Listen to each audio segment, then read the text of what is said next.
ঝোলে দিলে আর আমাদের বাড়িতে ঝোল খুব কম, মানে ভাজা। আমার পরিবারে সবাইকে অনেক স্বাগত, অনেক ভালোবাসা। আশা করি তোমরা সবাই ভালো আছো, আমরাও ভালো আছি। তো আবারও তোমাদের সামনে নতুন একটা ব্লগ নিয়ে চলে এসেছি। তো সকাল সকাল ঘুম থেকে উঠে দেখো একদম দাঁত ঘষতে শুরু করে দিয়েছি। সকালে তো এই কাজটা না করলে একদমই কিছু ভালো লাগে না, তাই না? আর এখন কি বলো তো, বেশ ঠান্ডাটা লাগছে আসলে। দোল যতক্ষণ না যাচ্ছে ততক্ষণ না ঠান্ডার মানে এটা মানে কমবেই না। হয়তো মোটা ঢাকা লাগছে না, কিন্তু বেশ ভালোই ঠান্ডা আছে। তো বাবা এখনও ঘুম থেকে ওঠেনি, আমি অনেক সকালেই উঠেছি।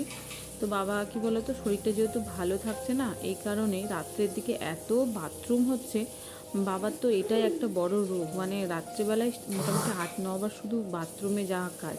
তো সেই মানুষটা জানো তো একদম ঘুম হচ্ছে না, এত কষ্ট পাচ্ছে কি বলবো। ওই মানুষটাকে দেখেও না অনেক কষ্ট হয় যে এই মানুষটার এত বড় রোগ কেন হয়েছে। সারাদিন ঠিকঠাক, তারপরে একটু ওয়েদারটা যদি ঠান্ডা ঠান্ডা থাকে না, তাহলে সেই মানুষটার শরীরটা এতটাই খারাপ হয়ে যায় কি বলবো। তারপর এখানে দেখো আমি একদম মুখ টুক ধুয়ে টুয়ে এখন চা খাবো। তো বাবাকে বললাম, বাবা তুমি ওঠো, গরম জল খাও। তো বাবা সবসময় গরম জলই খায়। আর আমার ছেলে মেয়ে কী করেছে দেখো, চিনির কৌটোর ঢাকাটা ভেঙে দিয়েছে। আর মেরে কি হবে, তাই না? ওদের বদমাশি কি বলবো।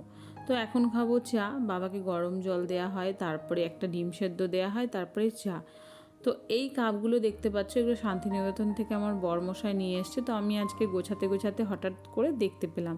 আর আমার যে বড় বড় কাপগুলো আছে সেইগুলোও কীরকম হয়ে গেছে, আর তো 2টো কাপ তো ভেঙেই গেছে। তো আমাকে কাপ কিনতে হবে। আমার আবার ছোটো কাপে চা খেয়ে না ভালো লাগে না, মানে বেশ বড় কাপে চা হবে, সেটা একদম তৃপ্তি করে খাওয়া যাবে। আর এদিকে বড়মশাই তৈরি করছে টিফিন। তো আমি সেরকমভাবে ব্রেড খাই না, আমার ভালো লাগে না। তো ছেলে মেয়ে খাবে। তারপর দেখো এখানে চলে এসছে বাবা চাটা খেয়ে দিয়ে মাছ কিনতে। তেলাপিয়া মাছ কিন্তু আমার একদম ভালো লাগে না। আমাদের বাড়িতে রুই, কাতলা আর চিংড়ি। তো লোটে মাছ এইসব মাছ একদম আসে না, খুব কম লোটে মাছ আসে। তো চলো মাছটা কিনে নিই, তারপরে তোমাদের সঙ্গে অত মাছ নিয়ে কি বিয়ে বাড়িতে ভোজ করবো নাকি?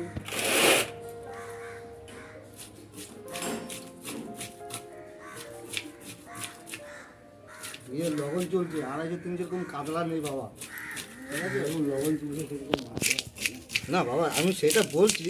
আর আমাদের প্লাস্টিকে দাও, আমি গিয়ে হুম হুম।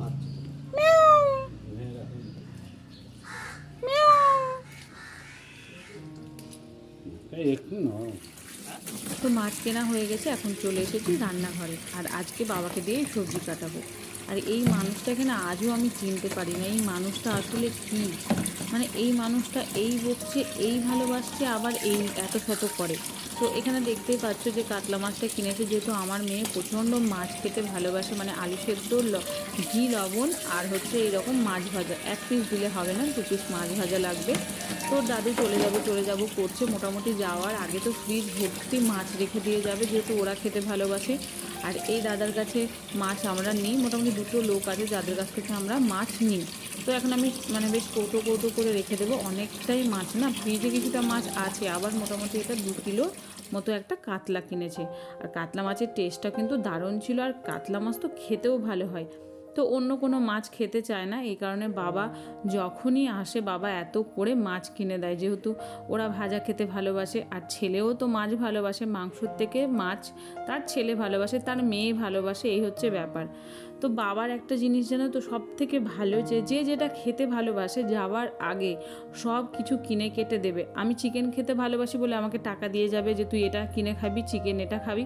মানে সত্যি এই মানুষটাকে না আমি যত দেখি না তত আমি ভাবি যে শ্বশুরবাড়িতে শ্বশুর যদি এইরকম হয়, প্রত্যেকটা মেয়েদের জীবনটা একটু আলাদা বদলে যাবে, তাই না?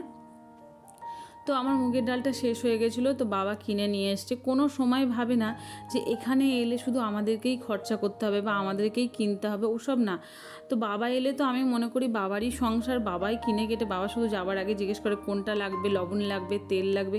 তো আমি বলি বাবা এটা এটা লাগবে, বাবা সমস্ত কিছু এনে দেয়। মানে এই মানুষটা সত্যি আমার জীবনে যদি না আসতো না, আমি বুঝতে পারতাম না যে শ্বশুরবাড়িতে যদি শ্বশুর ভালো হয় তো সব কিছু অর্জন করা যায়।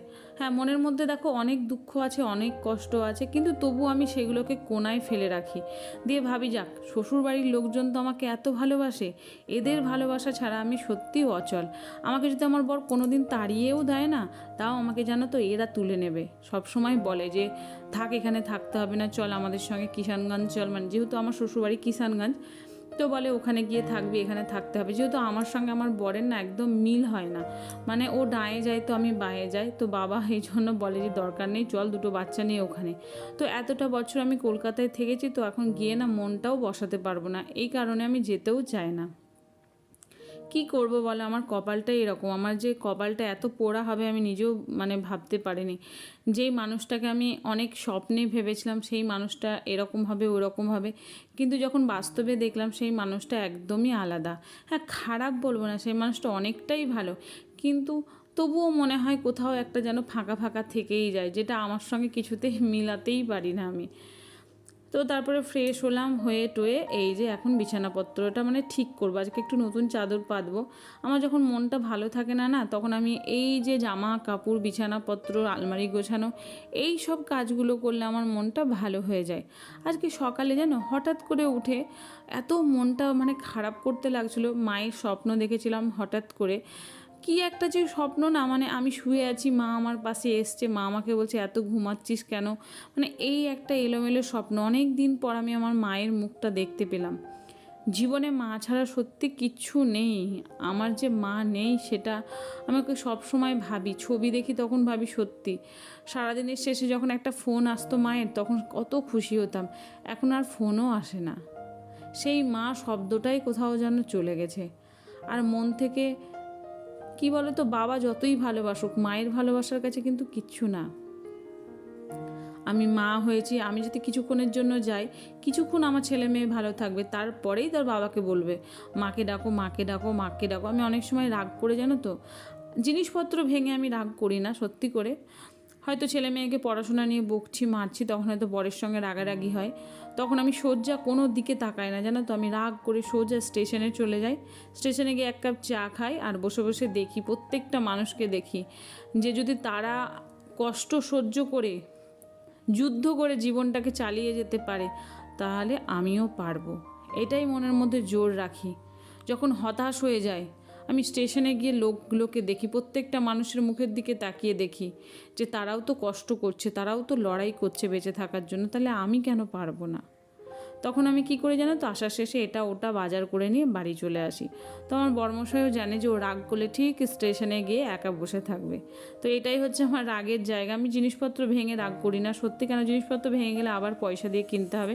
সত্যি এত পয়সা নেই গো আমাদের যে ভাঙবো আবার নতুন কিনবো। অনেক কষ্ট করে একটু একটু করে সংসারটা জোড়াচ্ছি, জানি না কতটা জীবন লাগবে মনের মতো করে তৈরি করতে। চেষ্টা করব, হাল ছাড়বো না। তো এখানে দেখো এই যে বিছানার চাদরটা আছে, সেটা তো গৃহপ্রবেশে পেয়েছি, তোমরা জানো। আমি তোমাদের সঙ্গে অনেক কিছু কথা জানো তো বলতে বলতে বলে ফেলি। আসলে মনটা যখন খুব খারাপ করে না, তখন একটা কথা থেকে হাজারটা কথা বেরিয়ে আসে। আর তোমাদেরকে শেয়ার না করলে বলো, তোমরা তো আমার পরিবার, তোমাদেরকে প্রত্যেকটা জিনিস আমি শেয়ার করি। হ্যাঁ, এমন কিছু জিনিস আছে যেগুলো হয়তো আমি সোশ্যাল মিডিয়াতে প্রকাশ করতে পারবো না, কিন্তু হ্যাঁ যতটুকু করার অবশ্যই তোমাদের সঙ্গে শেয়ার করব। তোমরা আমাকে বুঝবে, শুধু তোমরা আমার হাসি মুখটা দেখেছো, আমার দুঃখ কষ্টর মুখটা দেখোনি। আমার এই হাসি খুশির মুখের অনেক কষ্ট আছে, অনেক দুঃখ আছে। জানি না জীবনে কোন জন্মে আমি পাপ করে এসেছিলাম যে এই অল্প বয়সেই মাকে হারিয়েছি।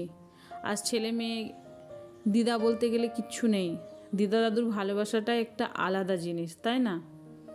সেখান থেকে আমরা অনেক দূরে চলে এসেছি।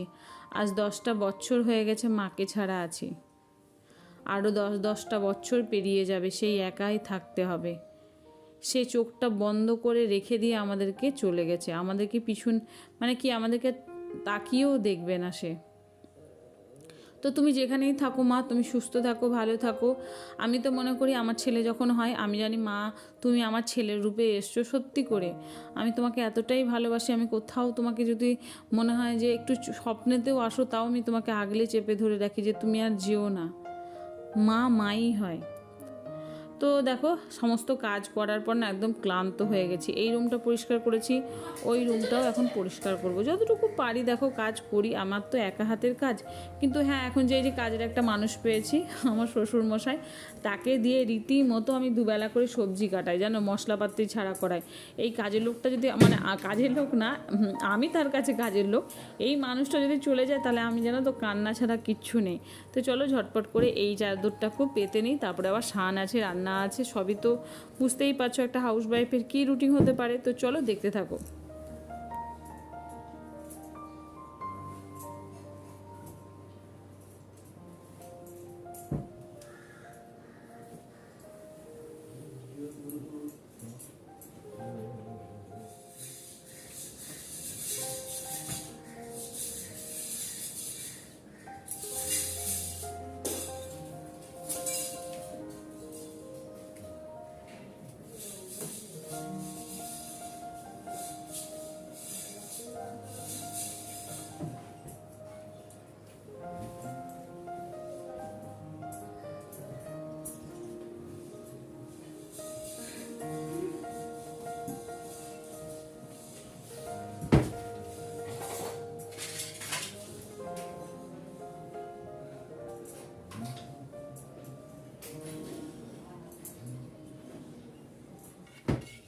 এটা তোমরা দেখে বুঝতেই পারছো, এটা হচ্ছে খেজুর গুড়ের পায়েস। তো রাত্রে বানিয়েছিলাম, তো রাত্রে সবাই খেয়েছে, সকালেও এখন সবাই খাবে। তো এটা আমি বাবাকে দিচ্ছি, আমিও একটু আজকে জলখাবারে এই যে পায়েস খেয়ে নিয়েছি, মেয়েকেও দিয়েছি। মেয়ে তো খেতে চায় না, ছেলে খুব ভালোবাসে। আর এই যে গোবিন্দভোগ চালটা, ওটা বাড়ি থেকে বাবা নিয়ে এসেছিলো, এত সেন্ট কি বলবো। তো বাবা ওইদিকে খাচ্ছে আর আমি এদিকে রান্না ঝটপট করে করছি। বাবা আজকে সবজি কেটেছে, আমি ভেন্ডির মধ্যে কি বলো তো লম্বা লম্বা করে আলু দিই, আর বাবা এইভাবে কেটেছে।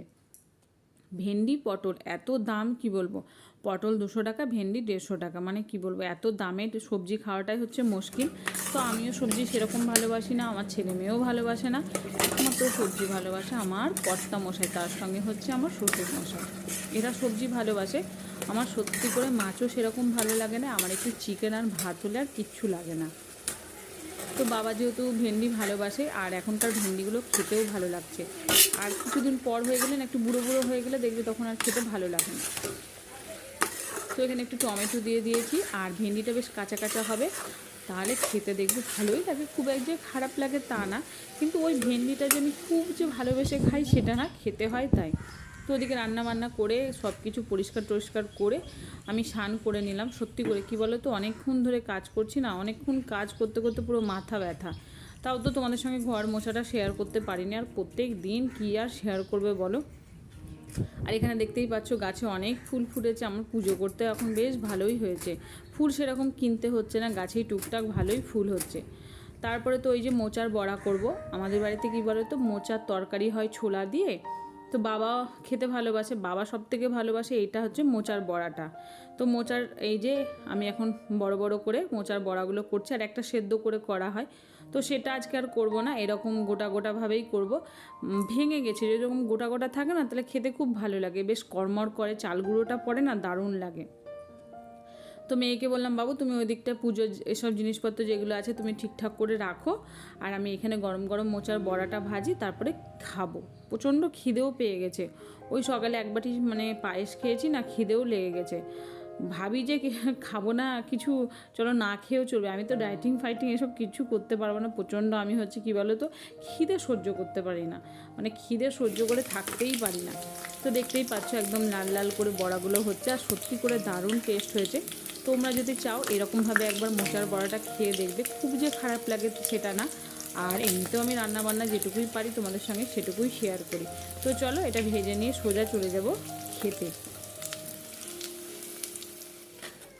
তো দেখো আমরা খেতে বসে পড়েছি, এখানে হচ্ছে বেগুন ভাজা, আর আমার বর করেছিল শিম বাটা, সকালে উঠেই ওর কী যে একটা মাথায় উঠেছে যে আজকে শিম বাটা খাবো, তো সেটা তোমাদের সঙ্গে শেয়ার করি না। এটা হচ্ছে শিম বাটা, আর একটু ডাল আছে, তার সঙ্গে ভেন্ডির সবজি। মেয়ে তো খেতে চাইছে না, বলছে এইসব নিরামিষ তরকারি দিয়ে খাবো না, মাছ কেন করনি, ওর মাছ ডিম ছাড়া একদম হয় না, তবুও আমি কিন্তু খেয়ে নিই। আর একটু টমেটোর চাটনি আছে, চাটনি থাকলে তো আমার আর কিচ্ছু লাগে না। তো চলো আমি খাবো, ছেলেকে চোখ দেখিয়ে খাওয়াতে হবে। কি বলবে বলো তো, মেয়ের একটু যেরকম ভালো মন্দ চাই, ছেলের আবার একটু অন্যরকম খাবার দাবার চাই। এদেরকে নিয়ে না সত্যি হয়ে গেছে আমার জ্বালা। তো বাবা স্নান করতে গেছে, বাবা বললো তুই খাবারটা রেডি কর, আমি আসছি এসে খাবো।